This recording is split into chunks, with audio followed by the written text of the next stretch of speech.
नमस्कार मित्रांनो, जय महाराष्ट्र, जय शिवराय. तर मी कुणाल हदंगर तुमच्या सर्वांचं पुन्हा एकदा आपल्या मराठी यूट्यूब चॅनलवरती स्वागत करतो. जर सरून कशात मजेत ना आणि मजेतच राहा. तर आज आपण चाललो आहे तर शेतामध्ये भात कापायला. तर भात कापणी चालू आहे. आता पाऊस जरा कमी झाला त्याच्यामुळे भात कापणी परत जोरदार सुरू झाली आहे. तर चला मग आपण जाऊया आपल्या शेतामध्ये आणि बघूया कशी भात कापणी वगैरे केली पारंपरिक पद्धतीने. कारण कोकणात आपले काही आता नवीन हत्यार वगैरे आले आहेत, मशीन वगैरे भात कटिंग करण्यासाठी. पण आपण आता पारंपरिक रीतीने भात शेती कापणार आहोत.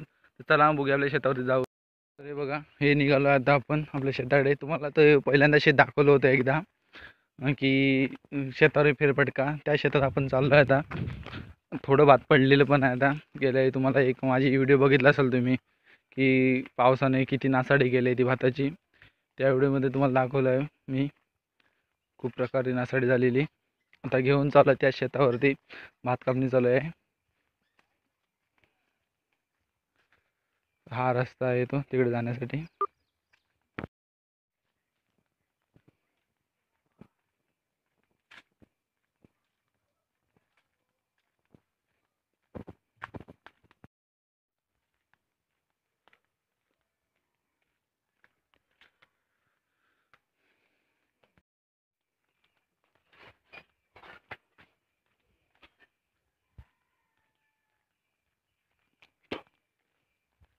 इथून हा रस्ता आहे आता. बघा, भात वगैरे आणलेली, ते गवत वगैरे पडलं आहे.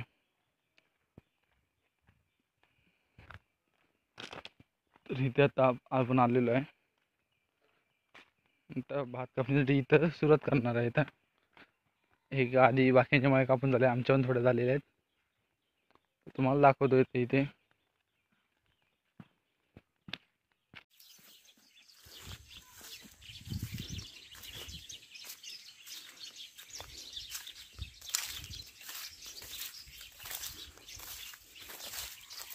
हे बघा, इथे सगळं भात पडलेलं आहे या पावसामुळे.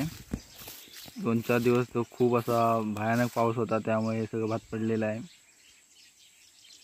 एकदम भुईसपाट असं झालेलं आहे. आणि त्या बाजूला बघा तुम्ही कापताना दिसतात तुम्हाला.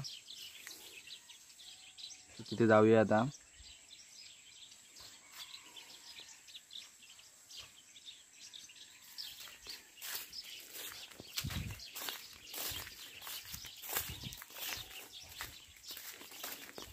हे बघा, हे कापून कवळ्या टाकलेले आहेत. ते असं पसरून ठेवायचं, कारण ते सुकण्यासाठी. भात पडलेलं पण आहे, अजून अजून काड्या हिरव्या दिसत आहेत, पण जे गोटे आहेत ते पिकलेले आहेत, त्याच्यामुळे ते भात कापलेलं आहे. बघा तुम्ही, अजून हिरवंगार दिसत आहे पूर्ण. आणि हे पडलं आहे त्याच्यामुळे ना जास्त ऊन लागलेलंच नाही.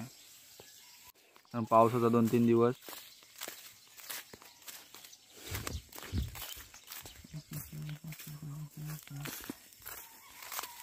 बहुतेक मला असे कापून झालेले आहेत आता.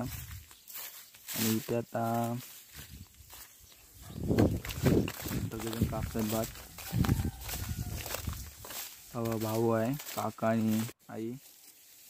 हे बघा भात, गोटे कसे पिवळे झालेले आहे सगळे.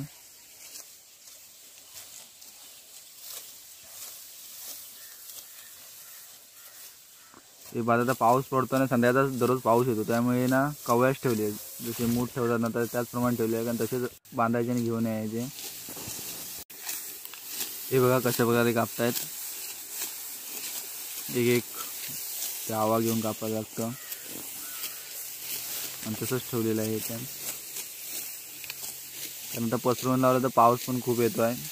संध्याकाळचा पाऊस पडतो, त्याच्यामुळे हे दुपारचे आता 12-1 वाजलेले आहेत.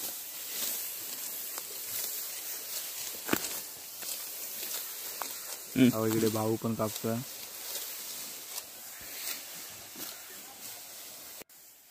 आणि या कवळ्या अशा ठेवल्या पूर्ण मळीवर. त्याच्यात वरंड बांधायची डायरेक्ट. वरंड म्हणजे तुम्हाला पेंडकं, काही ठिकाणी पेंडकं बोलतात, तर आमच्या इकडे वरंड बोलतात त्याला. भात जे बांधलं जातं त्याला. काही ठिकाणी तर ते बांधत सुद्धा नाही, तिथेच आता जिथे भात कापतात तिथेच ती झोडणी घालतात. हे बघा, या कवळ्या अशा प्रकारे असतात ठेवलेल्या.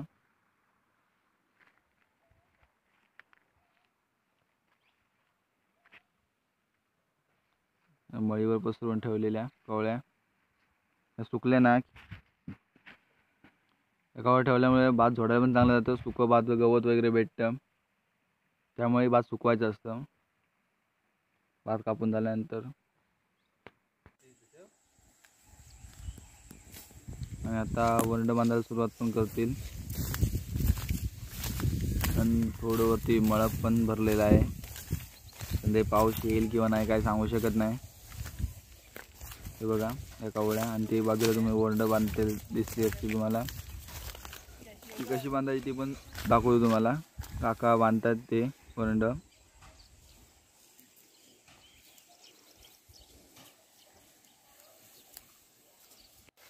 हे बघा ह्या कावळ्या आणून अशा जरा थोड्या पसरवायच्या, म्हणजे एकावर एक घालायच्या उलट्या सुलट्या. एकदा या दिशेला तोंड तर एकदा त्या दिशेला तोंड. हे बघा. आणि आपल्याला जोडायला जमतील अशा प्रकारच्या त्या कावळ्या करायच्या असतात. जास्त मोठ्या नाही किंवा जास्त छोट्या नाही, मीडियम साईजच्या अशा करायच्या. आणि त्याच घेऊन अशा जोडायच्या असतात. काही जण बारके बारके एकदम करताना त्यांना तिथले इथे बांधून ठेवतात. आमच्याकडे अशी कोण पद्धत नाही आहे. आमच्याकडे अशी वरंड बांधतात एकावर एक रचून. तुम्ही जर गेला रत्नागिरी साईड त्या साईडला जर गेलात तर तुम्हाला त्या थोड्या थोड्या अशा पेंड्या बांधलेल्या दिसतील. सगळीकडची अशी पद्धत जरा वेगळी असते कोकणातली, आणि कोकणातली पारंपरिक पद्धत आहे. आता ठिकाणी काही मशीन वगैरे आल्या भात कटिंग करण्यासाठी पण किंवा झोडण्यासाठी पण मशीन आल्या आहेत, पण ही पारंपरिक पद्धत आहे आपल्या कोकणातली. अशा पद्धतीने भात कापून बांधलं जातं किंवा घरी आणून जोडलं जातं. हे बघा ते बांधतात ते बेळ असतं, म्हणजे चिवा असतो ना जो बांबू, त्याचा बारीक असं बेळ काढलेलं असतं एकदम, त्याच्याने मग ते तुटत नाही सहसा.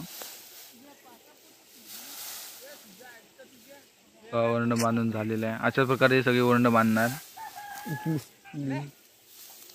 हे बघा आता ही वरंड नेऊन टाकायची आता घरी.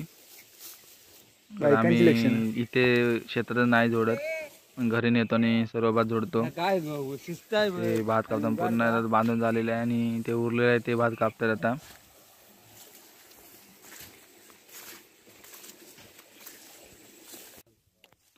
फास्ट काम चालू आहे. मशीन घेतल्यानंतर ते असं भात उभं लागतं. जर ते मग तुम्ही पडलेलं भात बघायला ना तर तसं भात ते मशीनी कापता येत नाही. त्यामुळे आमच्याकडे बहुतेक जण तर हातीच हे पारंपरिक पद्धतीने भात कापतात. आणि याला कवळी बोलतात. हे बघा याला कवळी. आणि ते बेळ खड्याने अशी पसरवायची.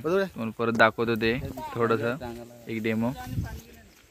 आणि हे बघा आता एक, आणि त्याच्यानंतर ही उलटी थोडीशी पसरवून, कारण ते पडावं नाही, पडायला नको म्हणून ते एकावर एक ठेवतात. आणि आता हे वरंड घेऊन चाललेले आहेत माणसं. हे बघा